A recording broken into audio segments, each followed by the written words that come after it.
బాగున్నారా? నేను కూడా చాలా బాగున్నానండి. ఐ హోప్ మీరు కూడా బాగున్నారని నేనైతే అనుకుంటున్నాను. ఇప్పుడు మీకోసం చేయబోయే రెసిపీ ఏంటో చూద్దామా? మరి వీడియోలోకి వెళ్ళిపోదాం. మీకోసం ఒక కొత్త రెసిపీ అండి, రెడ్ చిల్లీ చికెన్. చాలా బాగుంటుంది. మరి ప్రిపరేషన్లోకి వెళ్ళిపోదామా? ముందుగా చికెన్ అయితే బాయిల్ చేసుకోవాలండి. కొద్దిగా పసుపు ఉప్పు యాడ్ చేసి, మనకు చికెన్ బాయిల్ చేసేటప్పుడు వాటర్ వస్తుంది కదా, వాటర్ అంతా ఇంకిపోయేదాకా బాయిల్ చేసుకోవాలి.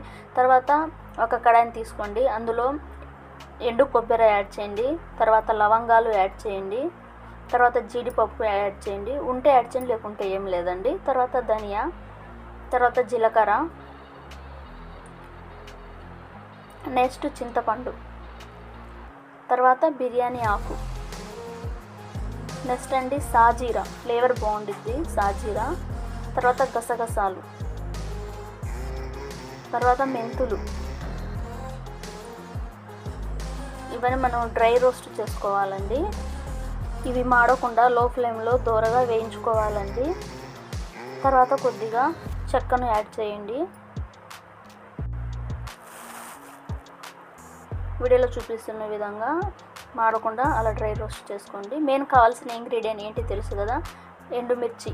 ఈ ఎండుమిర్చి ఓన్లీ మనం కారం యాడ్ చేయకుండా ఎండుమిర్చి ఫ్లేవర్తో చికెన్ ఫ్రై చేస్తామంటే చాలా బాగుంటుంది. కొద్దిగా మిరియాలు, ఎండుమిర్చి మిరియాలు రెండు కలిపి కారం చూసుకొని ఫ్రై చేసుకోండి. తర్వాత కరివేపాకు యాడ్ చేసి ఫ్రై చేసుకోవాలండి. తర్వాత ఫ్రై చేసుకున్న తర్వాత చల్లారిన తర్వాత గ్రైండ్ చేసుకోండి. తర్వాత అండి ఒక కడాయి తీసుకోండి, అందులో కొద్దిగా ఆయిల్ని యాడ్ చేయండి. ఫ్రై కదా, కొద్దిగా ఆయిల్ ఎక్కువగానే పట్టిద్ది. ఆయిల్ యాడ్ చేసిన తర్వాత ఒక 2 ఆనియన్స్ని తీసుకొని పీసెస్లా చేసి యాడ్ చేయండి. అదేం పూర్తిగా మగ్గన అవసరం లేదండి, కొద్దిగా అలా మగ్గితే చాలు. తర్వాత అల్లం వెల్లుల్లి పేస్ట్ అందులో యాడ్ చేయండి, పచ్చివాసన పోయేదాకా వేపుకోండి. తర్వాత మనం ముందుగా ప్రిపేర్ చేసి పెట్టుకున్న రెడ్ చిల్లీ మసాలాను ఇందులో యాడ్ చేయాలండి. ఆ మసాలా కొద్దిగా నూనెలో వేయించుకోండి, కొద్దిగా అలా మగ్గనివ్వండి.